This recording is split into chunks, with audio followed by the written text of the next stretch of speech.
अस्सलाम वालेकुम नाजरीन, मैं हूं अमरीन बलोच और आप देख रहे हैं सूर्या न्यूज़ HD। आइए नज़र डालते हैं आज की अहम खबरों पर। कराची रिपोर्ट मीर और शाह अली मेरानी आईजी सिंध गुलाम नबी मेमन की ज़रिए सदारत आला सतही इजलास वीडियो कॉन्फ्रेंस में सिंध भर के तमाम मफरूर इश्तहारी मुलजमान के रिकॉर्ड का तफसीली जायजा लिया गया और मजीद जरूरी हिदायत दी गई। एडिशनल आईजी कराची जावेद आलम मौजू ने बताया कि अमन अमान के मौजूदा सूरत हाल के पेश नज़र पुलिस शब व रोज काम कर रही है और जुराइम पेश नासिर के खिलाफ एक्शन और क्रैकडाउन में मजीद तेजी लाई गई है। उन्होंने बताया कि मफरूर इश्तहारी मुलजमान की यकीनी गिरफ्तारी के साथ साथ उनके कौमी शनाख्ती कार्ड्स के क्राइम डेटा में एंट्रीज को भी यकीनी बनाया जा रहा है। उन्होंने बताया कि गुज़श्ता एक हफ्ता के दौरान कराची पुलिस ने मजमूई तौर पर 476 मफरूर और 44 इश्तहारी मुलजमान को गिरफ्तार किया है।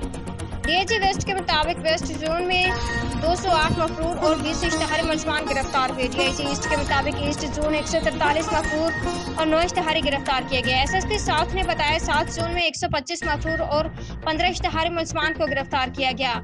DIG हैदराबाद के मुताबिक रेंज में 277 मफरूर 70 इश्तहारी। DIG मीरपुर खास के मुताबिक 56 मफरूर 4 इश्तहारी। DIG SBA के मुताबिक 33 मफरूर 4 इश्तहारी।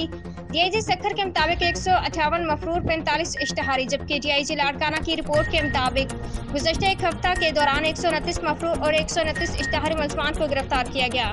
आज के लिए इतना ही। मज़ीद देखते रहिए सूर्या न्यूज़ HD।